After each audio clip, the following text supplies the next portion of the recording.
Okay. All right, I think we were waiting for Dr. Levine, who's a committee member. We got him now. So thank you. Welcome to the redistricting, ad hoc redistricting committee, committee members that are here tonight. Jocelyn Sullivan, principal of the South School, AJ Gruby from the Welch.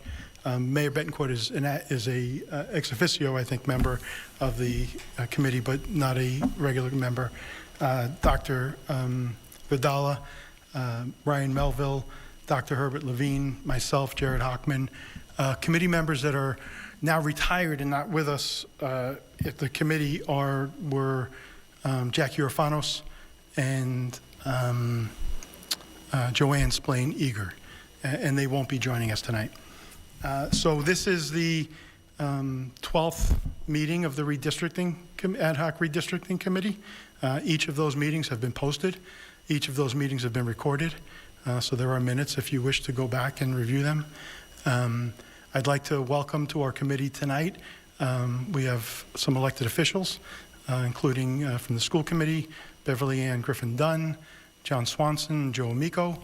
From the city council, we have Ann Manning Martin, Julie Daigle, and we have Principal Sarah Almeida with us as well.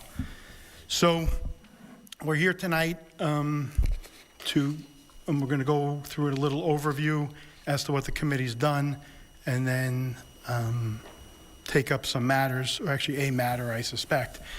The redistricting committee this iteration of the redistricting committee was put together with a focus on seeking relief in terms of building population on the east and south side of Peabody, their elementary schools, looking towards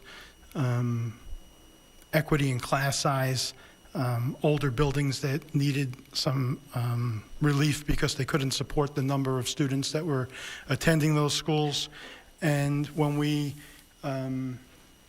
started this committee, we worked on I think it was the first meeting, maybe two meetings, we worked on principles that the committee was going to operate under. One of the key principles that we talked about was keeping neighborhoods together. We were more interested in keeping neighborhoods together than we were, quote unquote, shifting boundary lines to accommodate population shifts. We felt that it was important that we had a eye towards contractual obligations in terms of class size that we needed to honor, and we believe that we will. Actually, we will. We won't. Don't believe it. We will. We talked about not wanting to transport a student past a school to get to their ultimate elementary school. We talked about populations that were able to walk to school and not wanting to put them on a bus. We talked about populations that were already on buses, and we looked at time frames that it took to transport students to to all schools that we studied and there are other principles with that. With that, we looked at building permits that were outstanding for residential development to look at what the future looked like, and we came up with and we looked at the entire city. We came up with 9 different options that were available to present to the school committee. This ad hoc redistricting committee is an advisory committee. We have no authority whatsoever. We have not voted on any of the options that we've discussed for a long time. I expect are going to vote on an option or 2 or 3 or 4, but tonight to present to the school committee, and I believe the school committee is meeting April 1st here in the Higgins Library, which is also a public meeting like this one is. We did have committee members look at the blueprints of each school, look at the rooms to see what they're being used for. We had 2 committee members go to each of the elementary schools to see what those rooms were being used for, how they were being utilized, what relief each particular school might benefit from through the work that we were doing. And with that, like I said, we came up with these proposals. It's been my understanding that this committee was put together so that the school department would have access to the data that we collected, to the analysis that we performed, and be able to utilize that information on an as-needed basis. We're here tonight because the superintendent has made a desire to relocate the integrated preschool from the McCarthy School to the Center School, and has asked this committee to review some of the materials that we looked at in terms of giving relief to the Center School by way of population, and how we would be able to accomplish the integrated housing the integrated preschool at the Center School while servicing all of our students in the manners that I described. I will point out that we currently, because the Center School is offline due to repairs that are being made there, we currently are operating with 7 elementary schools, and we are satisfying class size contractual obligations. I don't see how putting the Center School back online is going to impact class size in any way other than a positive way. We have looked at, and I'm going to pass this off to Dr. Vidala in a minute, looked at some developments that were in permitting stage when we last convened that are now completed and populated, and also some development projects that are currently permitted but not completed or populated, and how that may impact what we're going to talk about tonight. We, like I said, this is the 12th meeting we've had. They're all public. This is the first time we've had anyone appear at our meeting that's not a committee member, and we're happy to have you. We have set up a microphone and a table for anyone that wishes to speak. We're going to treat it, I think, as we treat public participation at school committee meetings, where as we will, anyone is able to speak for a period of time, a reasonable period of time. And if there are questions, we'll get back to you. But we don't intend on responding to questions tonight. We certainly don't intend on responding to individual circumstances. Those are areas where I think the superintendent has invited anyone who wishes to speak to him about that. You may. If you wish to contact any school committee members, some of you already have, we're happy to have those conversations, but not at this forum. So with that, I'm going to ask Dr. Vidala if he can just provide us with an update on permits and population in buildings that were previously permitted and things like that. Sure. So to answer that question initially, we had looked at a number of large populations in the city. One of them was the Highlands at Dearborn, off of Dearborn, and we created some updated information on that. There are 65 students coming out of that area. Of those 65 students, approximately half, 38 students, are in the elementary school. Vast majority of those students attend the South Memorial School, that is in the South District. There are 2 new developments that have come online since we last met. 7 Dearborn is another one, and 2 Hotel Ave. Those are both populated with a number of residents. We have 6 students coming out of 2 Hotel, and we have 6 students coming out of 7 Dearborn. Those are both districted in the South Elementary neighborhood. A couple things that I'll add just to the initial piece that you had talked about. When this committee came on board, the Center School was vastly overcrowded, 440 students. There are approximately 24 instructional spaces within the school, and there were 22 classrooms. So out of 22 classrooms, there were only 2 instructional spaces for English learner support reading interventions. Specialists were all on a cart or in the classroom. The library was repurposed to service kids for special ed, and the building systems were failing. And so one of the things, and that's why Jackie Orfanos was on this committee, one of the things that we tasked this committee with was how can we give some relief to that. The intention was never to move the integrated preschool. However, when the center school needed to come offline, we looked for swing space was the common term we used, and the McCarthy was proximity-wise was a close district, and so we were looking to relieve some room from the McCarthy school and to be able to relocate a large number of students from the center to the McCarthy for that year. Mayor Betancourt and I spent about 5 months from March of 2023 until about August of 2023 looking for locations for the integrated preschool. We had ideas about partnering with Pathways, and which is a Head Start program. They're in Beverly, but they have a desire to come to Peabody. So we looked in Centennial Ave, we visited some properties, we met with some people, and ultimately we could not find a suitable location for a school, and the annex of the center school became part of the discussion. So that was publicly announced. Once we could not find, in August of 23, we couldn't find a spot for the integrated preschool, so then we looked at the annex as a viable option, and we realized it was a viable option, so we had a community meeting, and we talked about the 5 or 6 different options that we had, and then we presented the integrated preschool.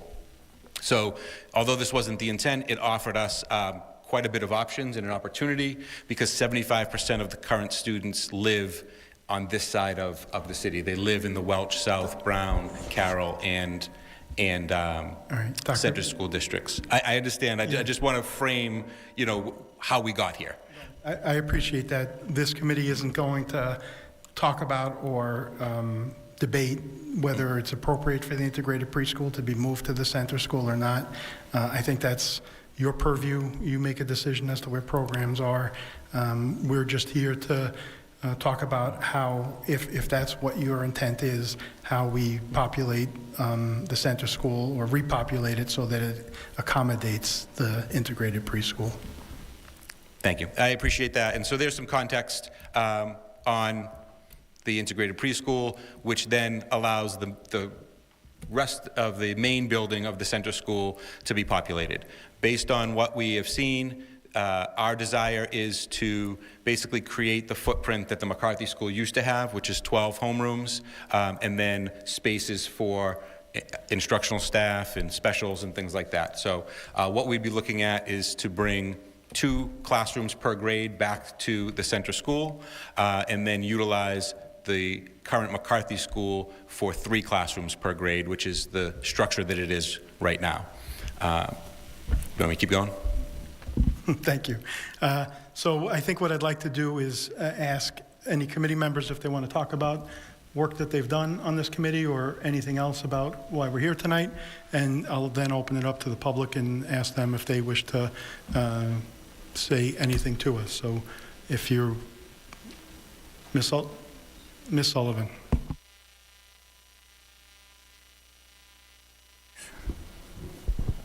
Hi. I just want to say thanks for the summary, because we've been so busy, and it kind of brings us back to how things were. So I worked with Jackie Orfanos on going around to every single one of the elementary schools, and it was funny because she and I was assistant principal at the time, and she and I worked on how tight both of our schools were. So she was like, where are you finding these creative spaces? And I was like, I'll show you the way. So I went with her and I walked through the center, and I was like, you got nothing. Every single space was full. So we've gotten really creative at the cells with pushing things out into hallway spaces or repurposing some larger closets into offices and being very creative about the spaces that we're using. And I went to the center, and it was so full that we couldn't find another space to use for something else. So I think it kind of now it feels very open, and there's a lot of space, but now bringing us back to that conversation of how full it was reminds me of how absolutely tight it was as it was districted, and that's why we started to kind of look at some different lines.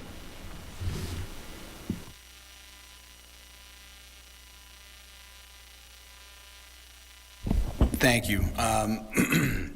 So I just a couple points is this committee isn't dissolving or anything after this. The idea is to continue on to fulfill the need for the rest of the city going forward. This is just an immediate need. And correct me if I'm wrong, Mr. Chairman or Mr. Superintendent, but action by this committee is required to get this before the school committee to debate the issue?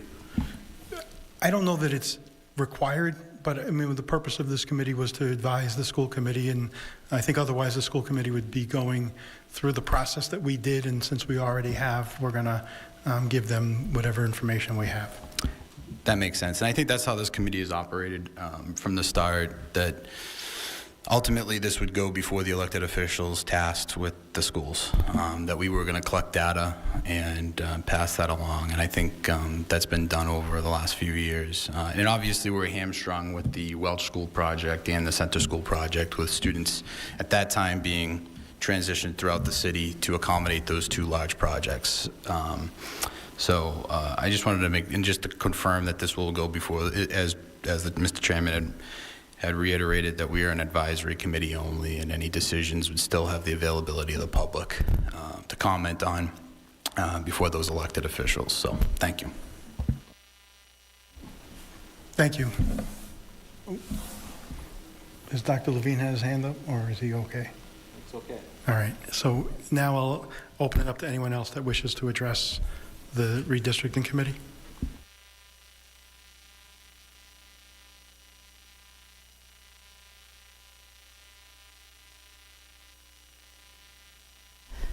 Do you plan on going over what your plans are before we comment?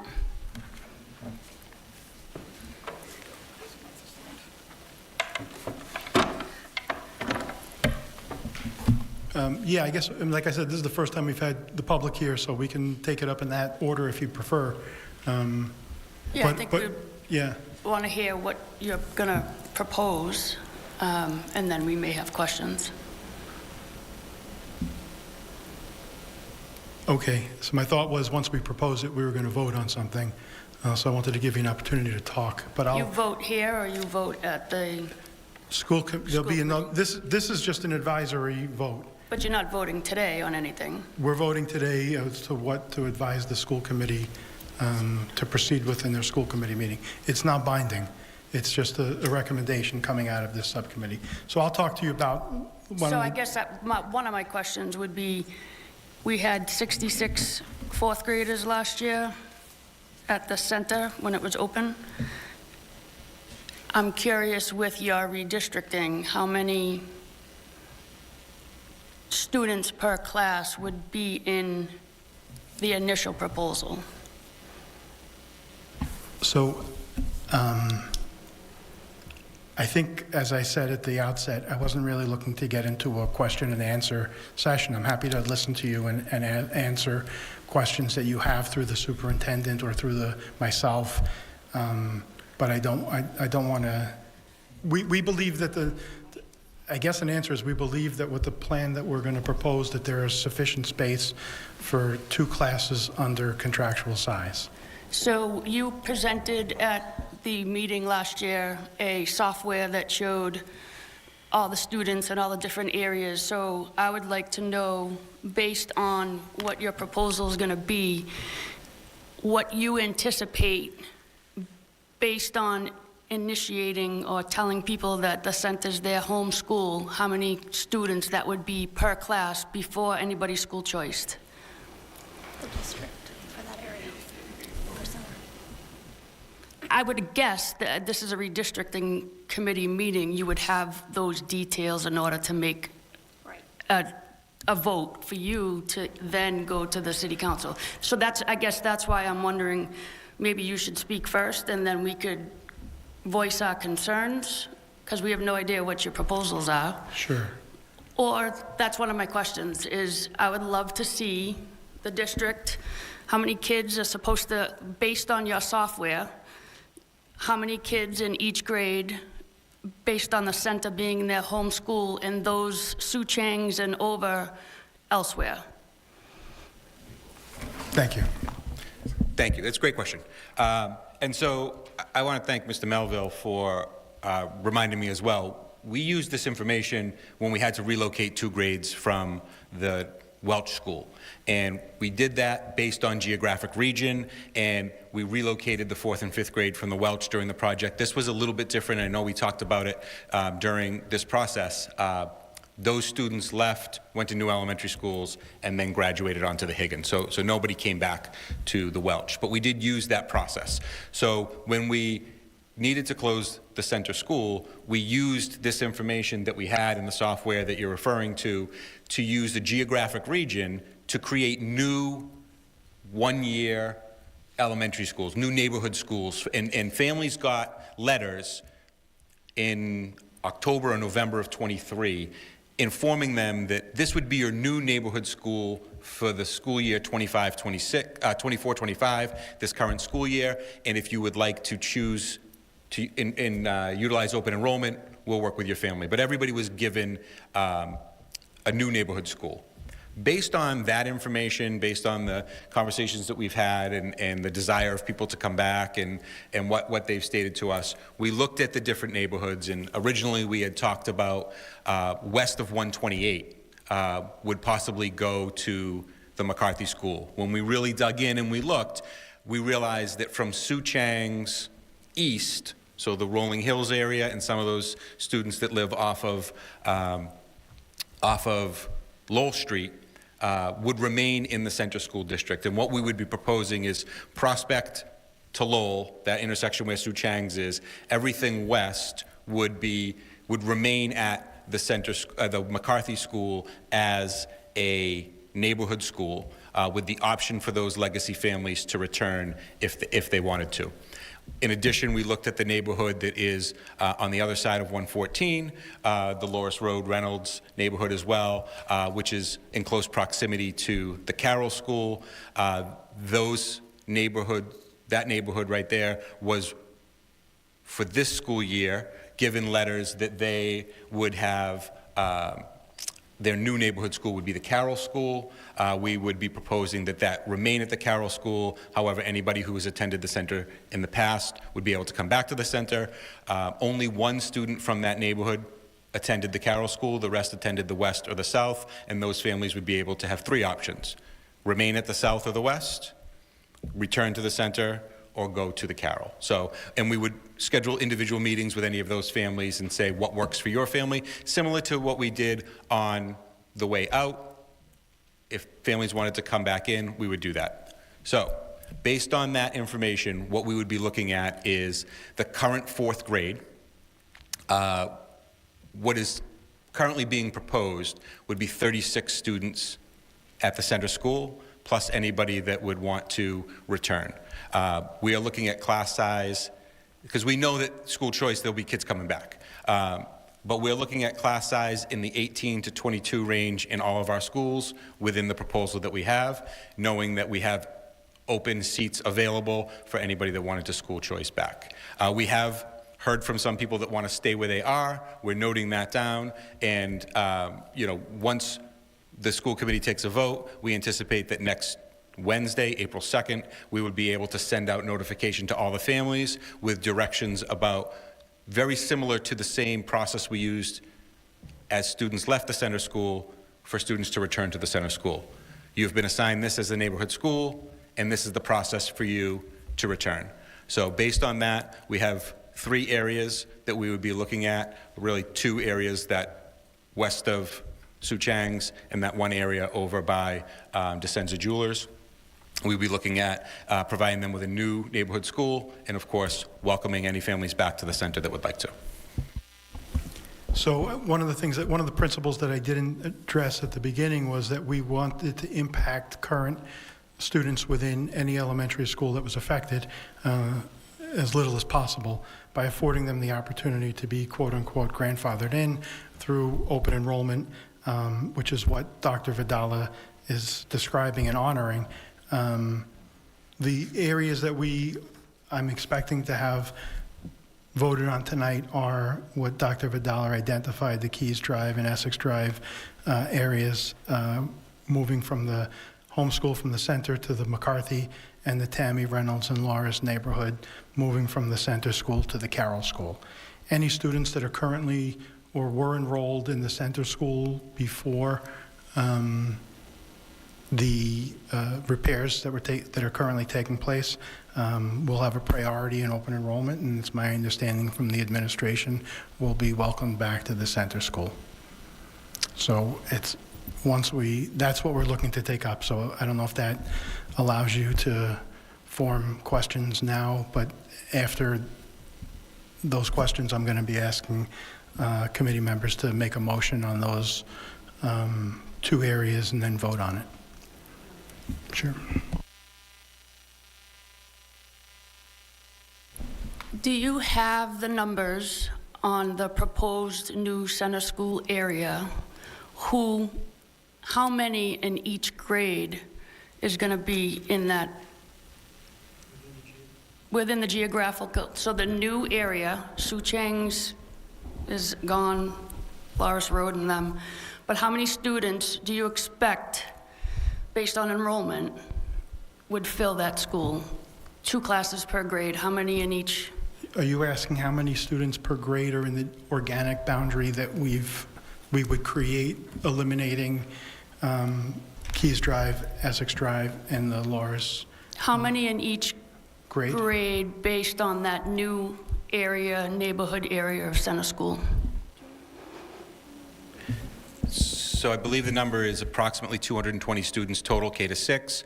Each grade would be between 20. Would you like me to slow down? Councilor Manning, Martin, we're being recorded, so if anybody wants to watch this later, they can.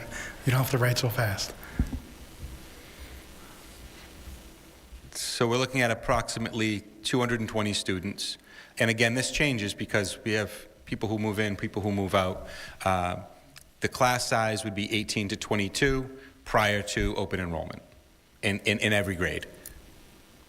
And so the number that sticks out in my head is 36, which was one of the smaller grades, which is that 4th grade rising 5th grade, knowing that we would be able to accept students in via open enrollment, and that would be a more desirable. So from our survey, we had more students that wanted to come back in the upper grades than we did in the lower grades.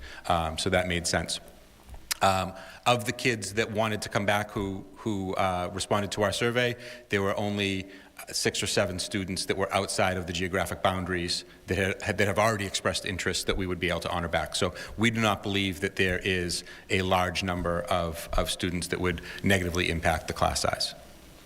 And we've confirmed that with enrollment and the actual students that are in that area. Yes, and so what we'll need... Everybody will fit. Everybody will fit. And what we'll need to do is send out those letters and get the responses so that we can confirm all of that. But the numbers that we have, and with the way that the neighborhoods are, we believe that our class sizes will not be over-enrolled and that we will still have plenty of seats to welcome students back. And again, I can, similar to, once the letters go out, similar to when students had to leave the center school for the year, I can meet individually and go through what grade are your children in, you know, what is the situation? These are the numbers that we're looking at. These are the number of seats that we have available. Here are the other schools, and I did that with a number of families on the way out as well. But it's important to know that we have that opportunity with every individual family to make sure that, depending on the ages of your children, that there is room based on this plan to accept students in or to allow students to stay where they are. And we really want to make sure that we're thoughtful about meeting with the individual families and making sure we meet their needs.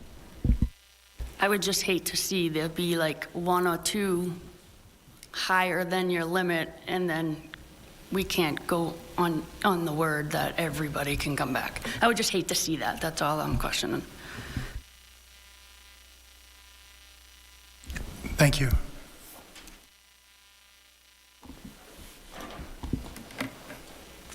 Hi, Diana Ricardo. Just the whole redistricting in general. Center school kids have been disrupted and impacted for the past 3 years now. And now you're taking this opportunity to disrupt us even more. And I understand that you're saying you can go back to the center school, but then there's no transportation, right? You're impacting, I think you said there's 7 families in the Loris Road district, but you're gonna move us to Carroll. What does that really accomplish?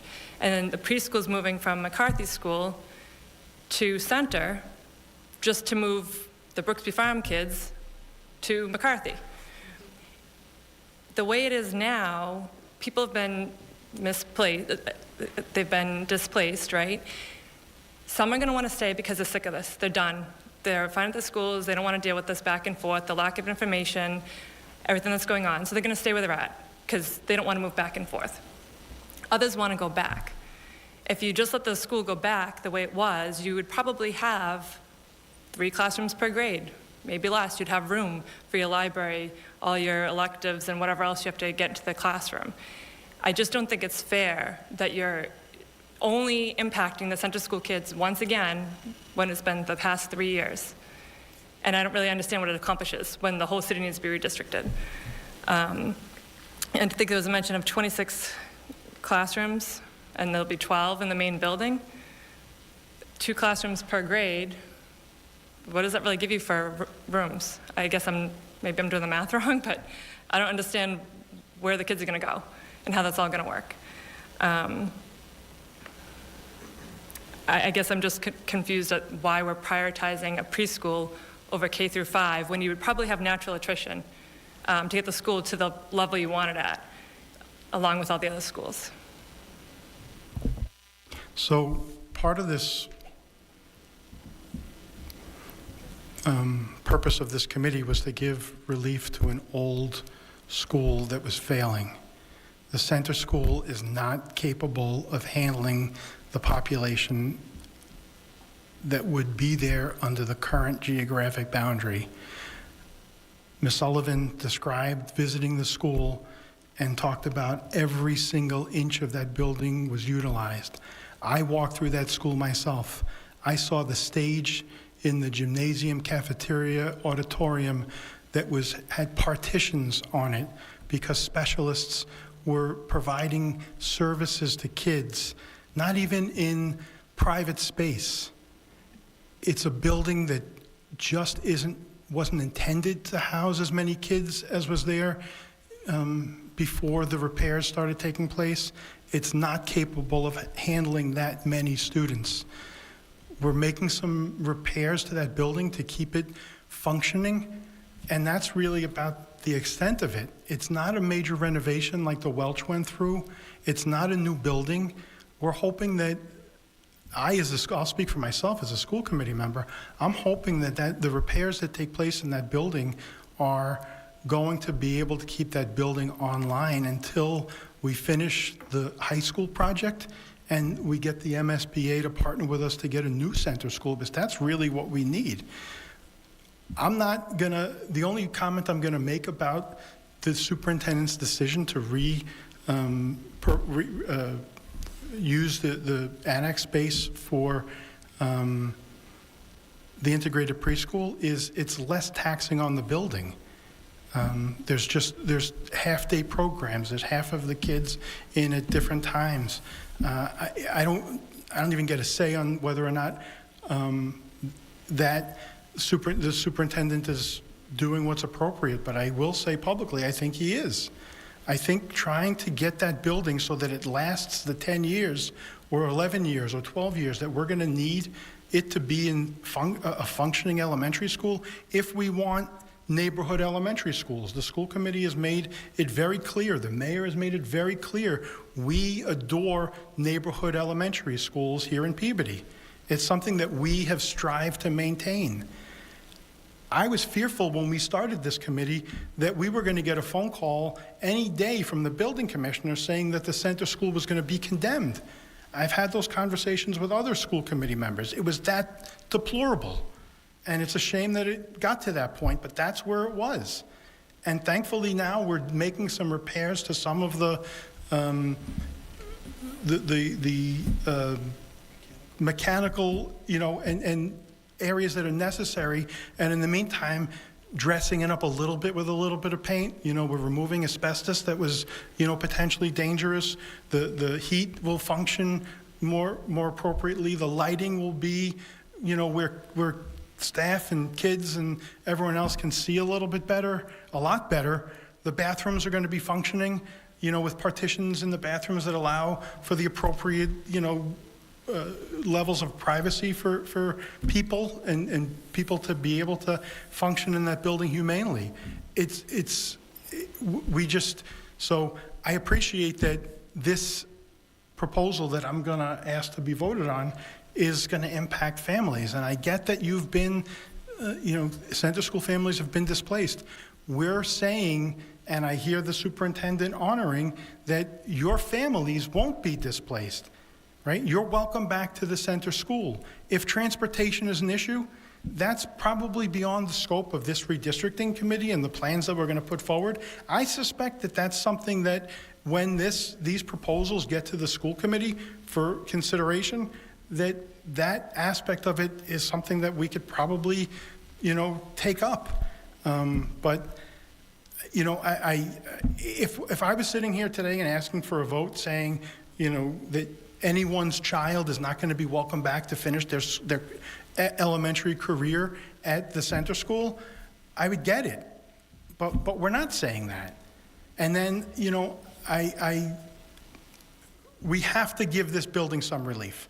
If we leave it the way it is, it's going to fail much sooner, and then we're going to be talking about some dramatic changes that we looked at the Keys Drive neighborhood. We looked at the time for transportation that it takes to get to kids on a bus out of that neighborhood to the center school, and we looked how long it takes the kids on the same bus to go to the McCarthy school. And even though it's a longer distance to go to the McCarthy school, it's a shorter period of time because Lowell Street gets backed up going downtown every morning.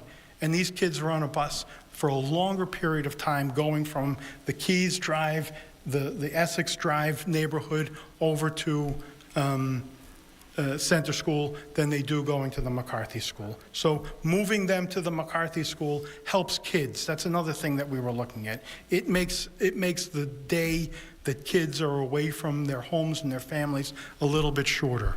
Okay, it's not a tremendous amount of time. I'm not going to stand here and say it, but it's about 5 minutes each direction. So it's a little bit more time that they're not sitting on a school bus. They're able to do things at home. We looked at the neighborhood off 114. It's an isolated neighborhood. There's not a lot of houses there. There's not a lot of families there.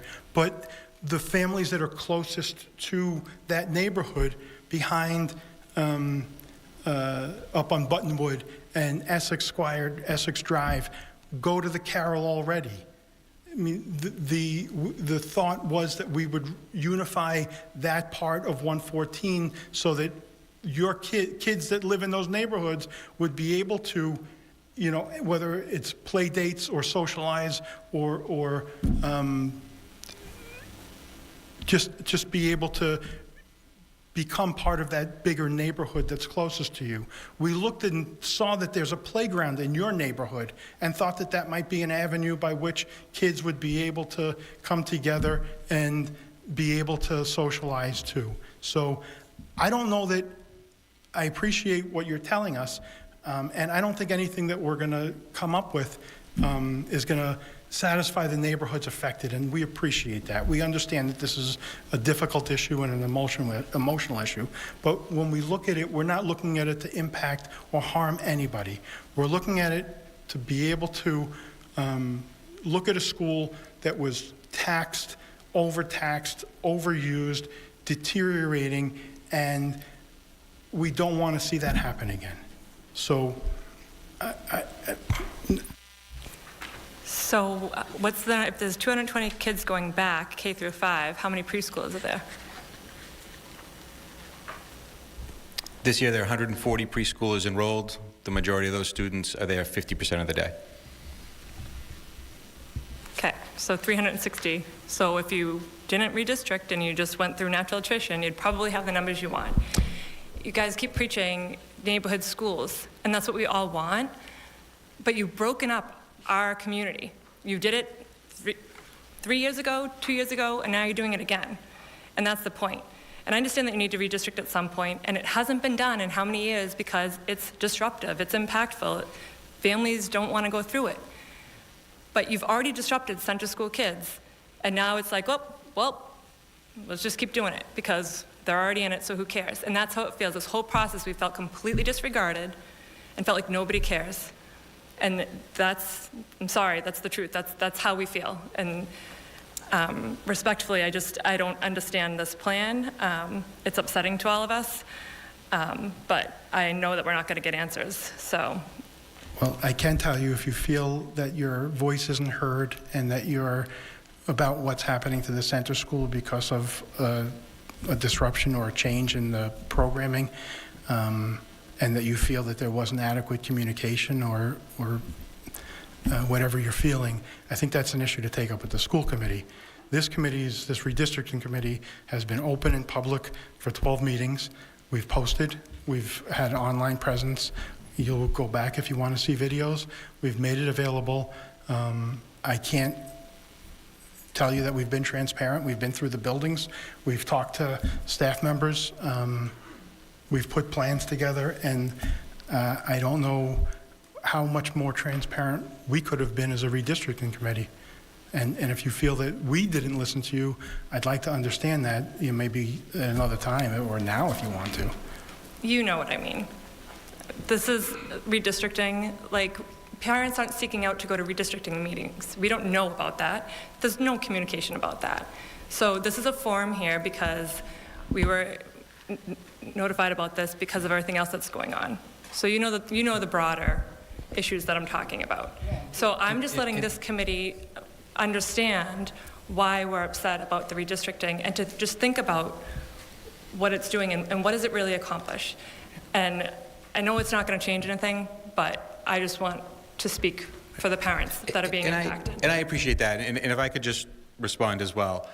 If we weren't listening to you, your kids would be at the Carroll School this year. We listened to you. We met with you. We said, where do you want to go? You said, I want to go to X school. Your kids are there this year. You said, I need transportation. We provided it. That wasn't part of we provided it from James Street. It wasn't perfect, but we provided an option. We tried to work with you. We heard that people needed an option, and we provided that option. And we'll do that again. And we'll say, your neighborhood might be going to the Carroll School, but you want to go back to the center. We'll make that happen. We're here to listen to you. Disrupting kids is not what we're trying to do. Moving students is disruptive. And we moved a group of students this year, and we did not like it. And we're trying to work with people to give them the option. Moving that whole integrated preschool was disruptive. And it moved 75% of those kids closer to their preschool. And so moving them back out is not the best option. So it's less disruptive to move them in and to allow the people through attrition who want to stay where they are to stay where they are, and to allow the families who want to return. And we want to work with those individual families, and we want to provide you with the opportunity for your children. And 75% of our preschool kids live around that area, and it makes sense transportation-wise. It makes sense for them to be able to bring their kids, many of whom are on IEPs, to an area that is closer to them than all the way where it was. And so, I feel bad that families are upset. And we want to work with you, and I see your kids when I'm in the schools, and I'm happy that they had a smooth transition, and we want to be able to bring them back to the school that they want to go to. And that's what we're committed to do. And I know we can't have a big back and forth, with everyone, but we will schedule meetings and we'll work with you, and we are listening to you. We had individual meetings with everyone in this room about their children, and we'll do that again. We want to work with you, and we want to make something that's sustainable for all of our schools for many years to come.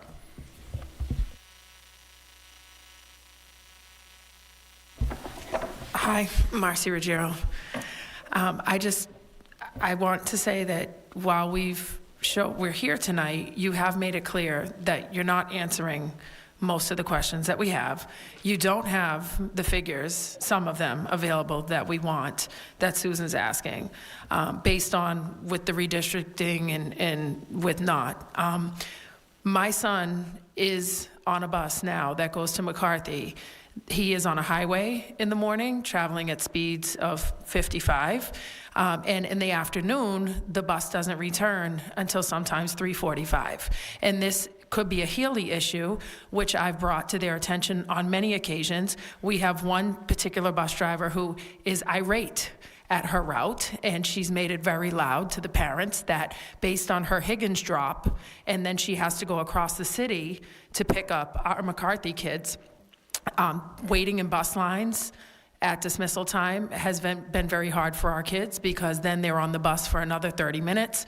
There are 2 buses that may only make 1 stop in the Keys area, but for the other bus who comes up through Brooksby, when my son gets on the bus at 8:20, he doesn't get to school until 9 o'clock.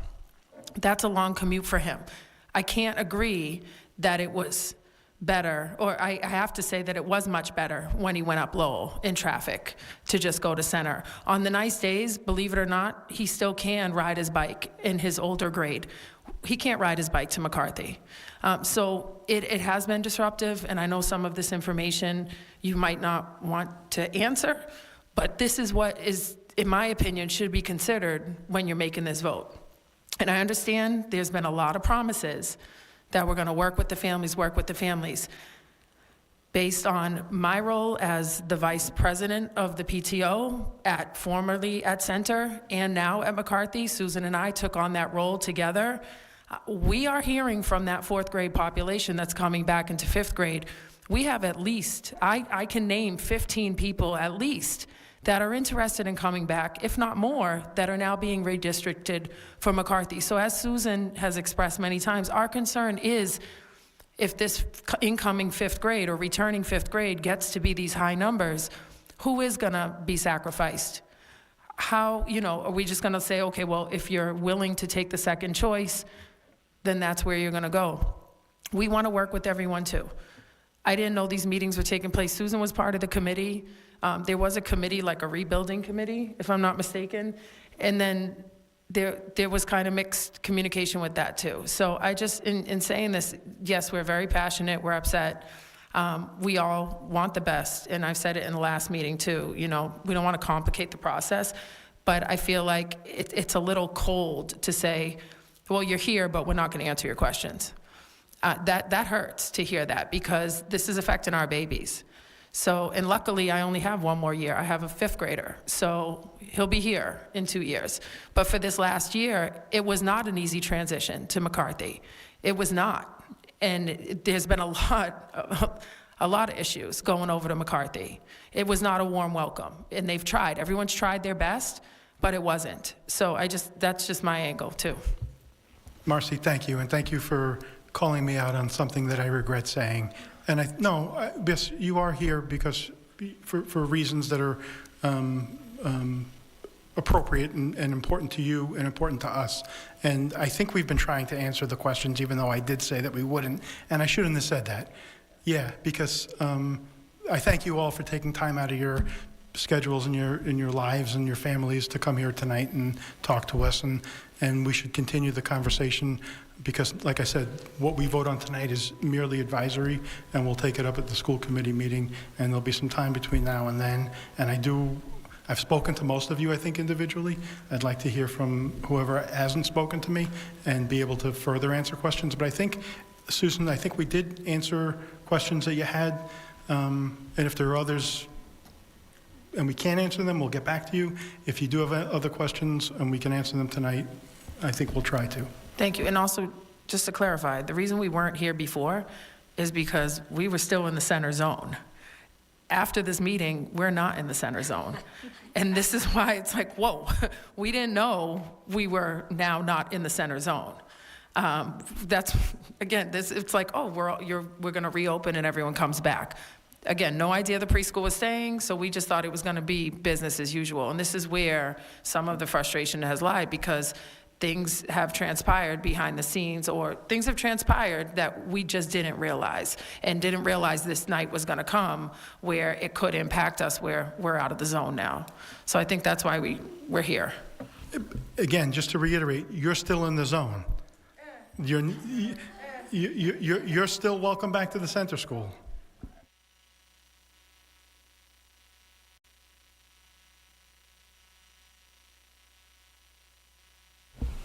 Hi.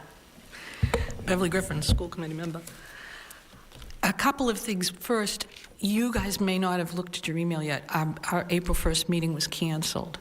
So I know you're telling people it's going to be April 1st, but it isn't. And you may not have seen it. It came out. It will be. So it was listed as a committee of the whole meeting. Mm-hmm. The committee of the whole is canceled, and a regular school committee meeting with all the agenda items will be Oh.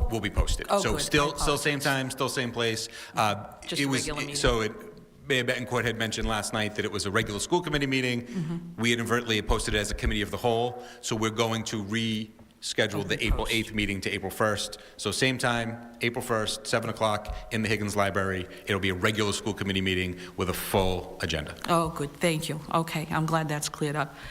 Second, when the redistricting committee was first formed, it was well before we had any problem at the center school.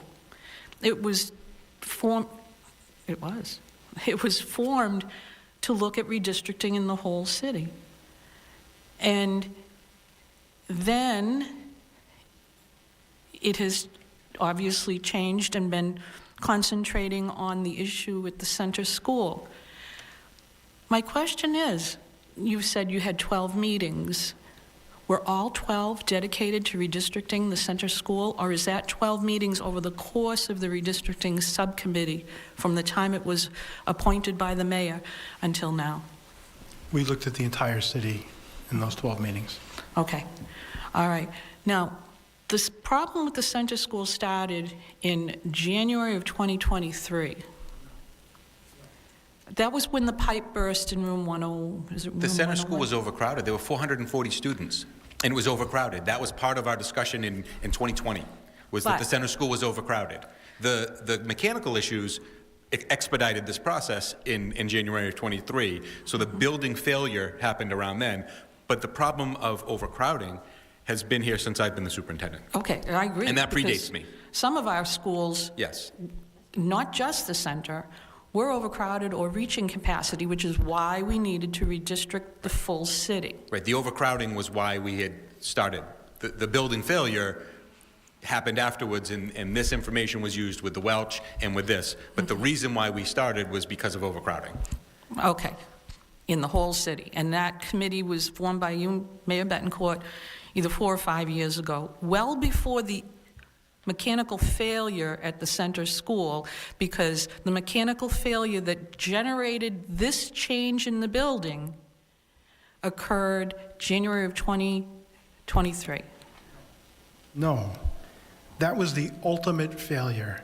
If you want to go back to work orders in the history of the school with ceiling tiles falling and with leaks in the roof. Oh, I know, they were falling. And mold, and that school has been in disrepair probably as long as you and I have been on the school committee. It's been in disrepair since before I was on school committee, when I was a member of Parent Advisory Board, and we held a meeting at the center school, and we held a prayer service ahead of time and prayed that it would pour rain, and it did. And the school committee had to walk through the lobby and dodge the rain and the buckets. And I couldn't tell you exactly what year it was, but I can tell you who was on Parent Advisory Board at that time. It was well before I was on school committee. So those problems have been long-standing. I am not going to argue about that. What I'm saying is this whole issue about redistricting, specifically the center school, never came up until after the students were sent to the other schools, the preschool was brought back into the building, everyone was planning on coming back to the building, and now we find out that because of keeping the preschool, we definitely need to redistrict at the center school. But I didn't want people thinking, A, that the only reason for this redistricting committee was to redistrict the center. It was originally started well before the decision to vacate the building for repairs to be taken care of. And that 12 meetings did not occur specifically about the center. Could you tell me when the meeting took place specifically about center school redistricting? So we probably talked about Sorry, I'll yield in a second. We probably talked about multiple schools during multiple meetings, and we were tasked with looking at areas in which we can give relief to the south and the south and east parts of Peabody elementary schools, because we saw overcrowding, we saw congestion, we saw a whole bunch of things. We saw buildings deteriorating in older buildings on this side of town. We've used information that we've collected for the Welch School project. Families were displaced during that time, as you know, as the chair of that project. We were tasked with providing proposals or opportunities should things happen at different places around the city. Were we ever tasked specifically? Are you asking if we had meetings specifically, exclusively on any one particular school? About the center. I can't tell you that we had any meeting that was exclusive to any school. We looked at various different projects around the city. We looked at different, like I said through the opening statement, we looked at keeping neighborhoods together. We looked at pockets of areas around the city where we could support a proposal that would allow for students to move to schools that they weren't currently in. So we looked at all of that. Now, I have asked, and I know I cannot bring it up tonight, about the redistricting map for the whole city, to be able to see the actual boundaries of our school districts and the locations of the students. I would like to ask about one thing, though. And the reason I wanted to see, and I still want to see that map, because I cannot make a decision without knowing the impact of redistricting the center school and its impact on the other schools in the district. They're all tied together as far as population. Now, you said yourself, South School is overcrowded. Do we have a redistricting plan for the South? Ms. Dunn, this committee has put together, it looks like 9 different options that would be available to the school committee. Okay, could you provide those to us at our next meeting? Thank you. All right, because that's a question that's been on my mind for quite some time. And it does figure into my decision on how you're going to handle the center school. But what I'd really like to say is the issue with the repair of the center school came up, honestly, on an emergency basis. So the reaction to that is part of the difficulty, because there was no one cohesive plan about the center school when the parents were told that they were going to be directed to other schools and that they and the staff would all be able to return to the center. That original plan changed. There was no mention at that time of redistricting. And that's part of the difficulty here. Mrs. Dunn, redistricting was mentioned at the first community meeting in September 27th, 2023. I went back and watched it. At the 28:30 mark, 28 minutes and 30 seconds in, there is discussion about redistricting. Okay. And this committee is going to inform that decision. But there was discussion back in September of 23. Okay. I apologize because I was going by the printed agenda that I took offline, and there was no mention of redistricting. Ms. Dunn, this committee is tasked with providing proposals in an advisory capacity to the school committee. What occurred in other meetings in other locations, I can't answer to. I can't talk to you about whether or not there was a talk about redistricting in meetings that were beyond this committee. we were tasked with putting together options that would be available to the school department should things happen, including catastrophes, right? But also not catastrophes. And we went through a lot of work going through the data, doing the research, following through with analysis, and coming up with options. We're now being asked by the school department to provide options that would be germane to the relocation of the integrated preschool to the center school, and that's what we're doing. Okay, I understand. When was the most recent meeting of the redistricting committee when you refined this final decision? It's been a while since we've met. Is it 18 months? That was what was said at the recent community meeting. Yeah, to my recollection, that's about right. I don't know that it changes the principles on what we saw, other than the updated permitting that we talked about, we looked into since we last met, and got information on that tonight from Dr. Vidala. It doesn't change that we're not looking to add to transportation costs, and the kids and the students in the neighborhoods that we're going to be taking up today are already being transported by buses. We didn't want to take anyone that was capable of walking to a school away from that neighborhood school. The proposals that we're going to present today doesn't change the fact that we haven't talked about it in 18 months. The population in the center school with the integrated preschool is impossible to keep. So what we're looking to do is take the information that we understand to be accurate and still to be true, and we're going to put some proposals together to vote on and submit them to the school committee to take up. It sounds like on April 1st. And then the school committee will have the opportunity to adopt the proposals that we, as an ad hoc redistricting committee, recommend or not. And but we've done the work. We've looked at a lot of things that always with a focus on trying to keep neighborhood schools together.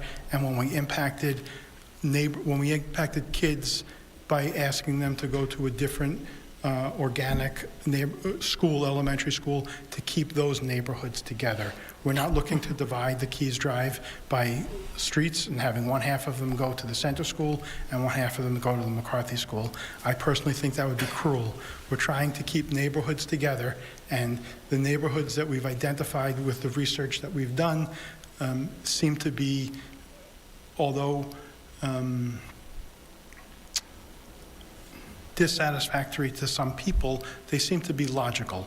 And that's and what, I appreciate that, because those were the guiding principles we used over 20 years ago when we redistricted the district. There was a lot of thought that went into that. I appreciate it.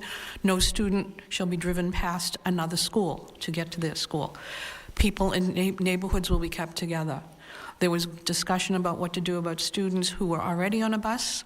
There was discussion about students who lived on the highways. There was all kinds of discussions about those parameters, and I think they still stand the test of time. They were thoughtful. They took care of the families, and that was important. But what I'm also pointing out is the students at the center school have been out of the building for approximately 6 months, maybe going on 7. If you had this plan ready 18 months ago, why did it seem like it came out of the blue?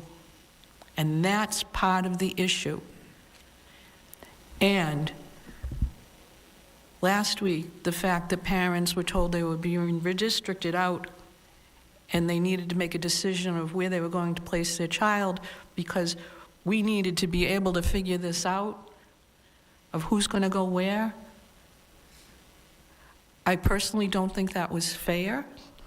I don't think we needed to do that.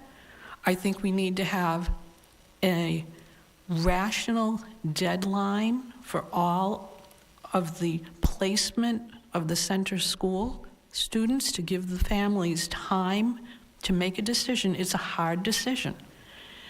They need to be able to weigh all of the issues. It's nothing they can make in 24 hours, And I don't think we need an artificial deadline. There should be a deadline that we can work with, that we can give people advance notice. Because if we've known for 18 months what the plan was, we've only had those kids in the building for 6 months. Thank you. Ms. Dunn, I will say that on the latter part of your comments, we agree. I agree with you. I do know that the mayor and the superintendent have asked to speak, so I'm going to let them speak. But I agree with you that there needs to be a deadline, but families shouldn't feel rushed. Right. Families should have an opportunity to be able to sit over the kitchen table or in a living room on a couch or wherever they have their conversations and have those conversations and make those decisions. There is a deadline that would need to be imposed because we do need to plan. We need to have teachers in place. We need to have administrators in place. We need to understand what the building is going to look like. But I agree with you. It's certainly not 24 hours. No. And there should be afforded some time for families to have those conversations and make those decisions. And I also want to reiterate that the superintendent and the administration continue to say that those conversations can either be had publicly or privately, and accommodations to the extent that they can be made, from what I'm hearing, will be made. I think we as a school committee probably have some influence on some of that as well, and I would be supportive of some of those things as they come out, and I would be happy to work with you on those. We're not looking to make anyone's life more difficult than it needs to be, and this isn't an easy job. There are some of you sitting on that side of the table right now that have been on this side of the table before. It's not pleasant. Right? It's not easy. It's not easy to tell a family that we're changing the neighborhood school that your child went to before. We wanted to grandfather those kids in so it wouldn't affect those families. The principles that we took up, we didn't create out of thin air. Right, the You know, grandfathering in is also one of our principles. We looked It at was. principals that were on redistricting committees going back 20 years, 30 years. Dave Keniston, who was, Right. I'm a huge fan of Dave's, and I think you are too. And, Dave worked with us on a lot of this stuff. We took, a lot of institutional knowledge before we started looking at the data to understand how we wanted to look at it and things like that. I've already said too much. I think the mayor wanted to say something, and then I think the superintendent. Okay, thank you. Yeah. Thank you, Mrs. Dunn. Thank you all for being here. Just a few things that I wanted to touch on, and I'll be brief. But I think I've always been very public in my feeling that I do not like redistricting. I went through redistricting as a student at the South School when I was a boy. It is very disruptive. Friends were moved. Things happened that were very, very difficult. So I've always been very reluctant to do any redistricting, and in fact, in the past, I've kind of put an end to redistricting discussions because of my fear. People who I respect, people who are more knowledgeable than I am, have made good cases as to why we do need to look at redistricting, and I understand that. When this came down, when I asked the redistricting committee to reform and have discussions, it was because of the center school and the South School in particular. I was concerned based on the center school, the South School, even the Brown School at the time. All of the schools I felt on this side of 128, the east side of 128, I guess, I felt were hitting maximums, and I think a lot of people felt that way. Going to the center, going to the south, those buildings were at capacity and probably over capacity at times, and I felt that there needed to be a movement to the West Peabody schools, those three West Peabody schools, that there needed to be some movement that way to kind of take away some of the capacity issues at those schools. And the center was right there with the south. The Brown, I remember, there's still Brown, there's concerns about some work being done in hallways and different spaces. So that was what I asked for in terms of having the redistricting committee reform and start having some discussions. The center has been front and center in our discussions, you and I privately, a whole bunch of us, in terms of the future of the center school. And when we completed the middle school, which I felt, and I think many people felt, was the first school we had to tackle, then, okay, what's the next school that we're going to really go after for either a new school or a major renovation? and because the MSBA, Mass School Building Authority, will only do one major project at a time. The Higgins was first, then we felt, okay, we submitted applications, we voted as a school committee, supported by the city council, to submit applications to the MSBA for the center and for the Welch. And at the time, they came back to us and said, okay, you pick, which one do you want? We didn't want to pick out of those two because they were both such in dire need of work. We asked them to come take a tour of both the Welch and the center, and then based on their analysis, what school would be selected. I remember just as discussions, we didn't want to pick out of those two. They came down, did a tour, and ultimately they came back and said the Welch has to be the first priority for them. And that project went well. And it's a whole better situation there. But the center school, because of the mechanicals, the trades work, just the overall appearance, we couldn't continue to operate in that way there. And that was part of the impetus as to why we needed to have the redistricting. You're right that there was some real systems failure in there around that winter of 2022 going into 23. There were real problems. So that was when it came, and ultimately the decision was made with input from others, but ultimately it was my decision to shut that down. There were things that I foresaw that we would have to work out, other things I didn't, that kind of have caught me off guard over the last several weeks. But it was, the redistricting was definitely center school being a part of it. And I felt that there needed to be a movement to the west for those schools. And you know, I wasn't sure what neighborhoods. Obviously, when it's redistricting, you always look at the outer neighborhoods to see if they could be moved certain ways and if there's rationale to have those neighborhoods moved. So certainly the buses for all of those different schools, the bus routes had to be looked at because those are on the outer perimeter of the school. Certainly we're not going to, you know, the walkers and those neighborhoods that are closer to the school are not going to ever be redistricted.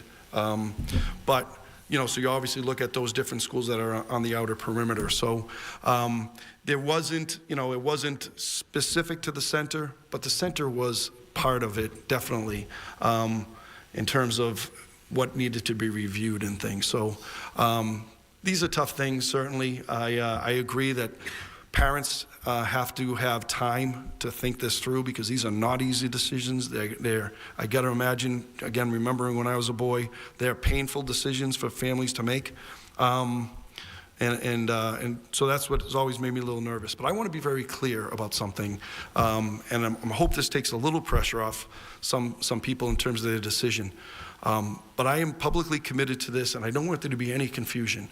Any student, any family that was at the center that wants to come back to the center is coming back to the center, and we will figure out a way, transportation, all of that, to make that happen. If your children want to come back to the center and you want them to come back to the center, they're coming back to the center, and we will figure out a transportation way to make that happen. That is something that we're going to have to do on our end, but that's going to happen. People are going to have to make these tough decisions, and I don't like being one of the city leaders that has to put these families to these decisions, but anybody who wants to can come back. Anybody who wants to stay where they're at, that's their decision as well. Same with teachers. But when this first came down in terms of the decision, when we went to the teachers first, we went to the families, I was very open in saying, if you want back, you're coming back. If your families, you know, want to come back, and even those legacy families, I think Mr. Amico mentioned it, as even if there's kindergarten students that are coming along that are going to be kindergarten this year or next year, and your children are at the center now or want to come back to the center, those other children are also allowed to come back to the center. So that's very important as well. If you have a kindergarten student coming up, or you know they're in pre-K now and they're going to be coming to the kindergarten, and your child is a third, fourth, fifth grade or whatever at the center, they're coming as well if you want them to. No way is that ever going to happen where there's going to be a family that has to look at dividing themselves. That's crazy. That would be a terrible disservice to families to do. So anybody who in that situation, please, we're going to make this work. We're going to figure out the transportation. You know, I think it wasn't perfect. There was some things we did, but though, you know, the families on Loris, Reynolds Road, Blake, all of that, I mean, we're going to find a way to make this to work for you. If you want to stay at the school you're at, we're going to make that work as well. That's on us. This decision was kind of thrown upon us because of the condition of the building, and we wanted to make it work because we knew the MSBA wouldn't do 2 schools simultaneously. And I wanted the high school to be the next one, which we're in the process now. But we're not going to make, that next school is not going to be decided for 5, 6, 7 years. To me, it would be the center school next. That's along with the south of the 2 oldest schools. But we needed to make this building work. And we just because of that decision, it's put all of you in a very awful situation, and I am sorry about that. But we want to try to make this work as best we can. And I wanted to be here, to kind of reiterate that and try to help where I can. And I know I can help in some ways. So that's what I wanted to add in. And I probably spoke a little bit longer than I intended, but I just wanted to say those few words. Thank you, Mr. Mayor.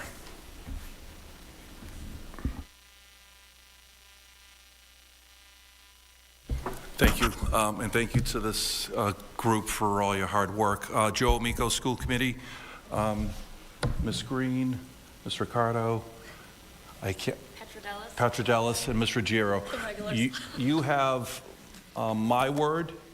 The mayor has given you his word. I've spoken to other school committee members individually. You have their word. We're going to be voting on this next week.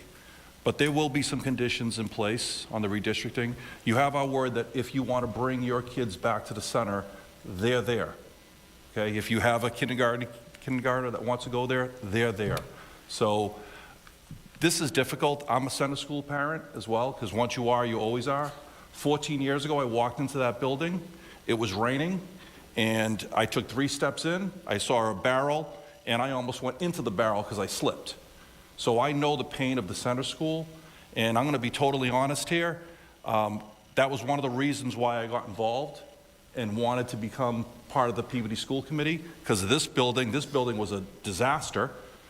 In the old building it was, and luckily we got to build this beautiful building. And the center school, as the mayor said, it was the Welch and the center school, and both of those buildings should have been done at the same time, but the MSBA could only allow one. I was devastated, but I was so happy for the Welch school community.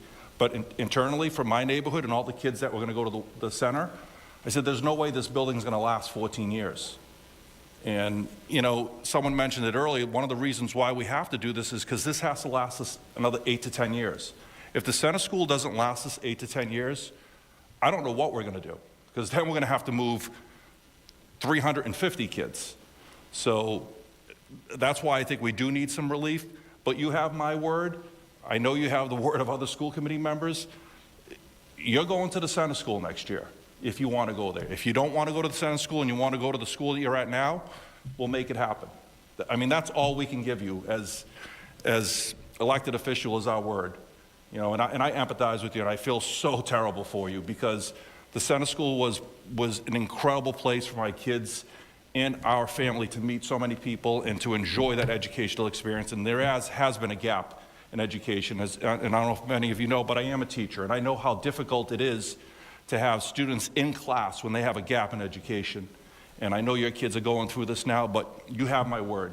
When I vote next Tuesday, there will be some conditions, and I've talked to Dr. Vidal about them, and he knows what they are. He's agreed to them. I've shared my information with the mayor. He mentioned, and he came up with a lot of great things. You have our word, and I'm really, really sorry that this is happening, but we're trying to do the best for everyone here. Thank you.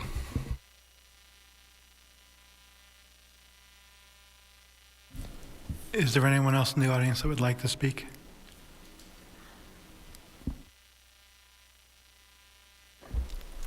Kristen Green again.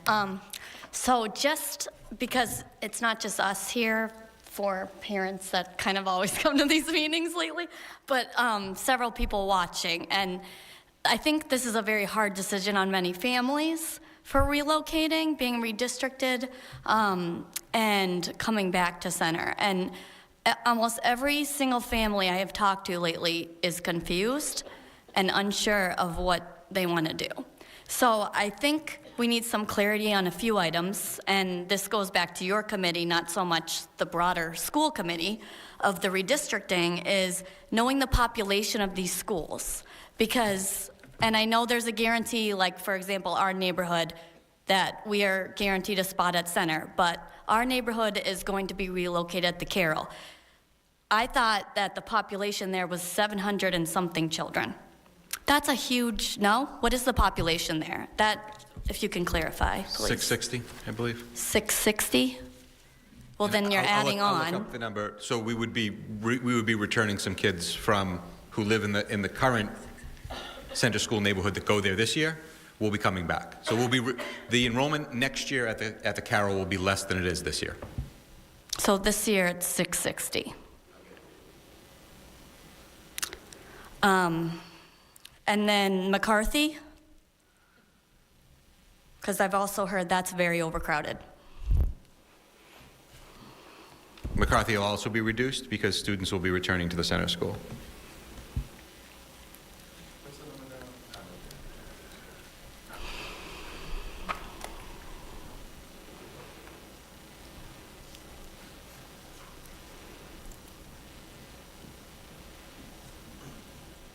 And I guess my next question was South, while we're on the numbers.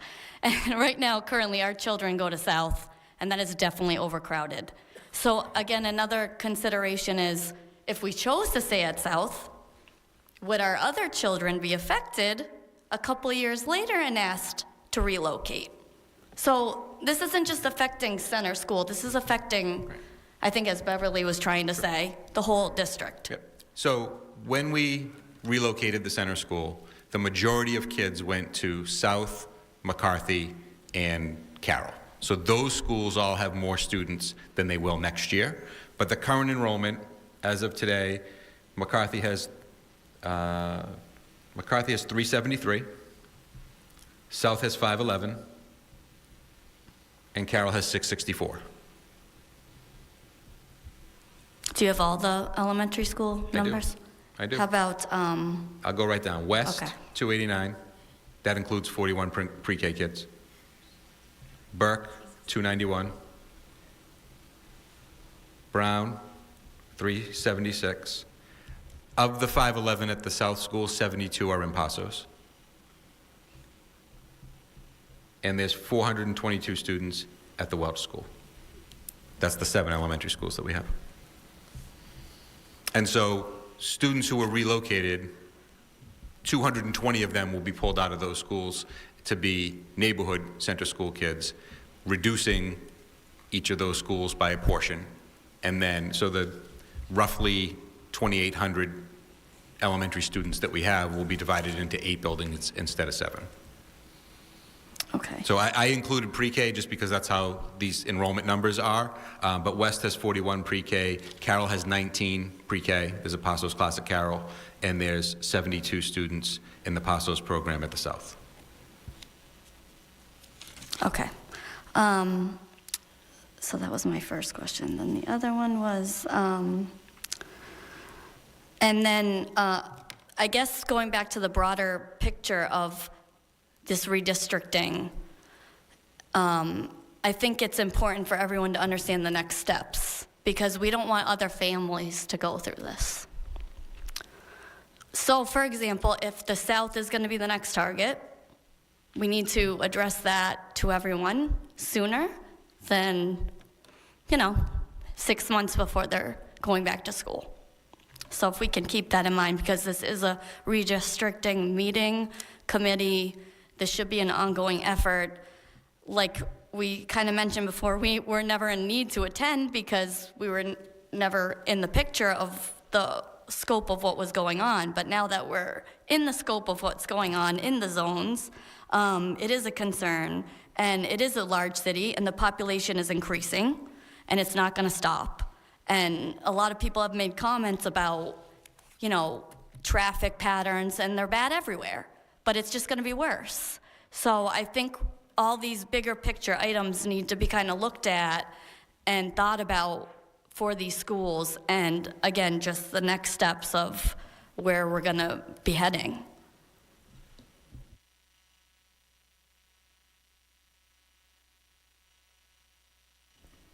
Would anyone else like to speak? Dr. Vidal, is there anyone online that looks like they might want to speak? We have one person online. If they would like to raise their hand, if they'd like to speak, or if they're just listening, we can continue. Thank you. Thank you, everyone, for being here tonight, and thank you for the committee for the hard work that you've done. At this point, and I'd like to entertain a couple of motions. I'd like to entertain a motion to, for a recommendation to be made that the Keys Drive, Essex Drive area that currently attends the center school have the McCarthy as their neighborhood school district. Is anyone able to make that motion? So moved. Second. I have a motion made by Councilor Melville, seconded by Dr. Levine. Is there any discussion on the motion? Yes, Mr. Chairman.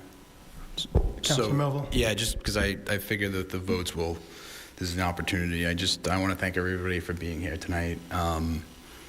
It's a very difficult process, and this is only one of all of the schools that were looked at. And I would just say on the community, this committee was not tasked with the communication side, but I can tell you, just as doing the Welch School project with, Mr. Hockman, school committee member Beverly Dunn was the chair, and there was quite a bit of a logistics there. There were similar meetings like this, but communication was a major part of that project. So I know the center school project is wrapping up, but anytime just a suggestion, next time the city is doing a school, is a building committee goes a long way.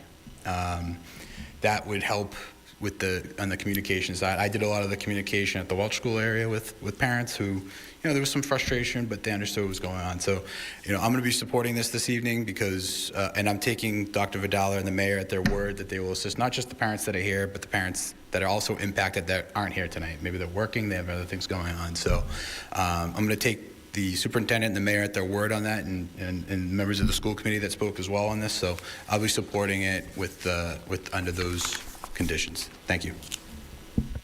Thank you, Councilor Melville. Anyone else wish to discuss this? If not, roll call vote. Councilor Melville? Yes. Dr. Vidala? Yes. Mr. Gruby? Yes. Ms. Sullivan? Yes. Dr. Levine? Yes.